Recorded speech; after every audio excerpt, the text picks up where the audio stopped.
I offer my humble pranams to Amma's Divine Lotus feet and salutation to all my brothers and sisters here and all over the world. Let me start recounting my early years. We were characterized by a search for meaning. I was born into a poor family in northern France with parents who didn't love me. I had a mother who didn't love me, and now I have a divine mother who loves me. As a child, I experienced both financial and cultural poverty. My main question became, but why then when I was born into this family? When I am there, it was until I was 17 I have truly grasped the notion of karma, and I was living in so directly. These experiences led me to ask questions both within and outside myself. The spiritual quest has never felt foreign to me, and even before becoming interested in Hinduism, I had already embarked on this journey. From age 8 to 18, I was influenced by the Roman Catholic Church, particularly saw my two uncles who were Catholic priests and became my first guru. Gratitude to us, to them. However, I wasn't fully satisfied with Catholicism. My first real contact with Hinduism came in 1987 through reading the book The Teaching of Ramana Maharshi. Before that, I knew absolutely nothing about Hinduism and absolutely nothing about Advaita Vedanta. I didn't immediately understand everything, but over time the pieces of the puzzle began to fit together. For several years, I followed the teaching of Satya Sai Baba, but still wasn't fully satisfied. In the same time, I studied the Western tradition of Stoicism, but again, find myself unfulfilled. In France, Amma has a significant following and a large audience which challenge the stereotype of the French as overly rationalistic or unreceptive to spirituality. In our culture, for centuries, we have been accustomed to questioning everything and valuing scientific inquiry. Yet, everyone, even the French people, is receptive to love. Amma's love has succeeded to reach even French people. L'amour d'Amma a réussi à atteindre le cœur des Français. Et c'est vraiment exceptionnel. Amma says we should always be optimistic. Let us share a quote. My child, never lose courage. Never lose your trust in God or in life. Always be optimistic, no matter what situation you find yourself in. It's very important to be optimistic. Pessimism is a form of darkness, a form of ignorance that prevents God's light from entering into your life. Pessimism is like a curse, an illusory curse created by the illusory mind. Life is filled with God's light, but only by being optimistic will you experience that light. The turning point, encountering Amma. My wife, Ghislaine, had no interest in Hinduism, gurus, and spiritual topics. Yet, in September 2017, at the moment it was announced that Amma was going to come to France, my wife said to me, let's go to see Amma in Toulon, Marseille. I didn't want to go. I didn't want to be taken in, but Ghislaine insisted, and we both were present in Toulon. My encounter with Amma was surprising because it was completely unexpected. I can affirm one thing which I see as a miracle. She came to take us by the hand. I had first heard of Amma in 2004, and I paid no intention at this time, and it remained without follow-up. It took 13 years for the seed to sprout. I thought then that Amma was just an ordinary girl. In 2004, I considered Amma's darshan to be a pleasant job, but I couldn't understand the spiritual aspect. I wasn't ready. When I approached Amma for the first darshan, I told myself I was rational and that the tears I saw were merely due to excessive emotionality, group effect, or suggestion. I went up on stage, certain it wouldn't affect me. But it didn't. I could control it. I cried like everyone else. This experience repeated at each darshan despite my resistance. 30 seconds later, I was in tears with no reason, with no explanation. Since then, the seed started blossoming, and my beloved soulmate and I are on Amma's path. We practiced more than an hour in sadhana together daily, and we were fortunate, and it's deeply fulfilling to share the same faith, following the same path. During our first visit to Amritapuri in December 2023, I expected just one darshan at most because it was a church stay. Finally, we had 3 darshans and we received a mantra which greatly fortified our faith. For me, the mantra is like a direct life phone line to Amma. Moreover, there is no point in trying to predict what will happen. It's impossible.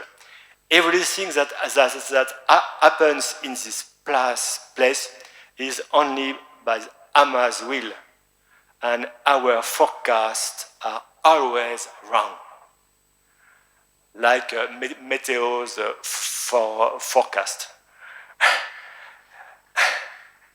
And it's again confirmed this time. Around 2015, I began to wonder, what will I do in retirement? Today, my wife and I are both retired, and I feel there is no more meaningful way to spend our time than with Amma. Amma is truly not an ordinary being, and we must fully enjoy her incarnation. It is the best use of time we can make. Time is God.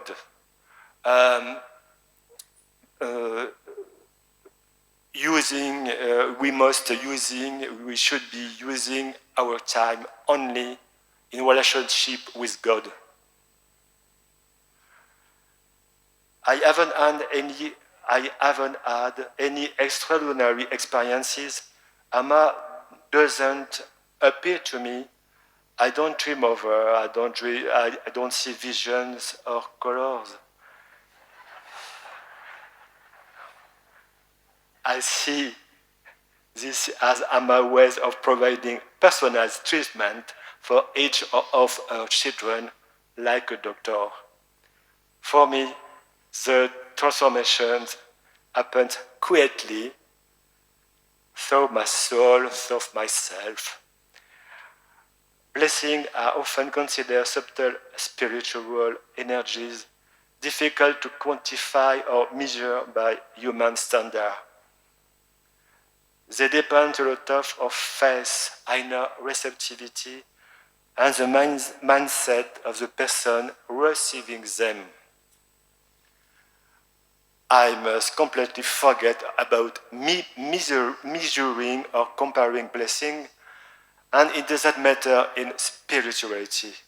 Rather than to measure blessing in terms of quantity, we should measure it in terms of quality. It might be more enriching to focus on the inner experience and personal transformation this blessing brings. In my case, I observe this transformation that as I live more in my heart and less in my head. Therefore, my heart is more open and my mind is more still, is more empty. Some words about my dog, our dog. My dog is a living example of devotion. Like Amma, we share a love for dogs. We're lucky to have a wonderful golden retriever dog who teaches us many lessons. Our dog has complete trust in his master, on his owner, and obeys without questions. It's important to teach our man not to ask questions. His faithfulness is unwavering and his devotion is unconditional. He considers his honor, his master, as God. Our devotion to our Guru should be like this. Who is Amma? As Westerner, I supposed to be a rationalist. I mean, wonder is Amma is an avatar or not. The word avatar means to descend. The infinite consciousness descends into the world, assuming a human form for the sake of uplifting and saving humanity. The only answer I found was in the book Awakened Children, Volume 9. Question: Amma, are you an avatar? Are you the Divine Mother? Are you Adi Parashakti? Are you the Supreme Power? Amma response: you may call this body by any name you like. Some call it Amma, some Devi or Krishna, others Buddha or Christ. There are those who call this body Amritananda Puri, and no, Mai, sorry, and those who criticize it. It doesn't matter to Amma what you call her. The truth, the inner self, remains internally the same, immutable and unaffected. No one can pierce the mystery of this pure being. Absolutely no one. I still don't know who Amma is. And that is due to I have not yet realized the self. But that question no longer matters. The only thing I know is that she isn't an ordinary person. I follow my heart now, not my mind, and that's enough. It is, moreover, much easier and more enjoyable to follow your heart rather than your mind. I remember a quotation, follow your heart, not your mind. Amma said, God is a subjective experience behind the intellect. It's a pure experience. Like electricity, it cannot be seen, but it can be felt. My spiritual journey is not over, it continues. It will continue in my next lives. By grace, the Sadguru will guide me in this path. Let me share Amma's word on faith. First, have faith in yourself. It doesn't really matter whether you are a believer or a non-believer or a skeptic. You can be a non-believer, but at the same time lead a happy and successful life if you have faith in you.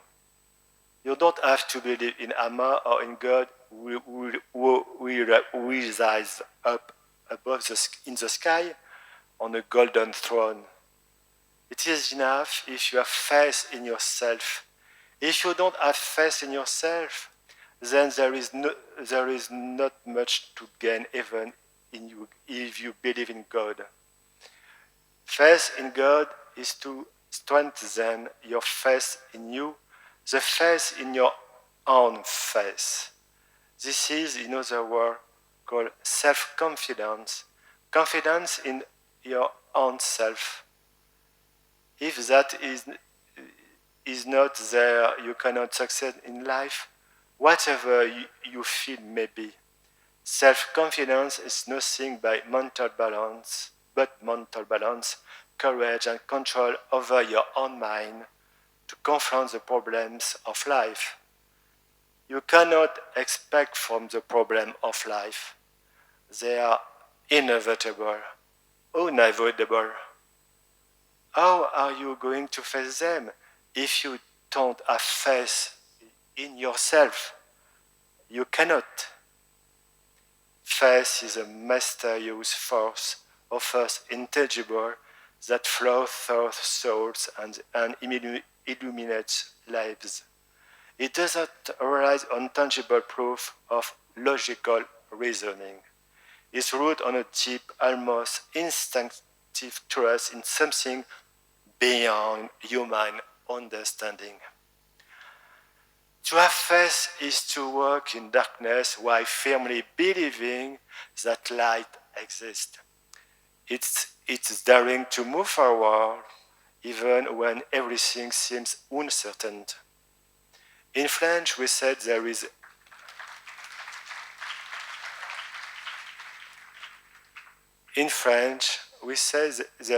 always a light at the end of the tunnel.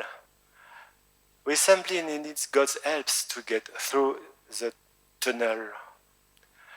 My search for God has always been present in one form or another, and never doubted is the existence of a higher power, a divinity that transcends the boundaries of religions and philosophies. Unlike blind or dogmatic belief, it's based on inner experience and a deep connection with the divine, the universe, or a higher truth. This can be seen as an inner conviction that goes beyond rational logic. It is grounded in tangible evidence, but in a profound intuition and instinctive recognition of something greater than oneself. This faith is often compared to an inner light that guides individual thoughts, moments of darkness. It doesn't guarantee the absence of trials, but offers the strength needed to overcome them. It truly allowed me to get through the dark tunnel and find the light at the end. For example, I was unemployed for a year and isolated from the world. And when you are isolated from the world, a year soon be like 3 years is very, very unpleasant and very, very long. Finally, faith is a passion, is a, for some, this faith is found in God, in a divine force of universal energy. For others, it resides in humanity, in the potential of love, in the power of ideals. Whatever its form, faith acts as a compass, guiding us in time of doubt. Finally, faith is a personal journey. Each person discovers and nurtures it in their own way. Through prayer, through meditation, selfless action, or simply by cultivating hope. It's a call to rise above our fears, to embrace the infinite, to open our heart to receive and give without limits. In the context of spiritual traditions, faith is often the first step on the path of inner quest. For instance, in Hinduism, Shraddha, which means to have faith in the scripture, faith in the teaching of Guru, faith in God is considered essential for spiritual meaning. It's not an end in itself, but a means to discover ultimate through thought direct experience. What distinguishes spiritual faith from rigid religion belief is its grounding in personal experience. Many saging and mystics have emphasized on that true faith is born from inner experience.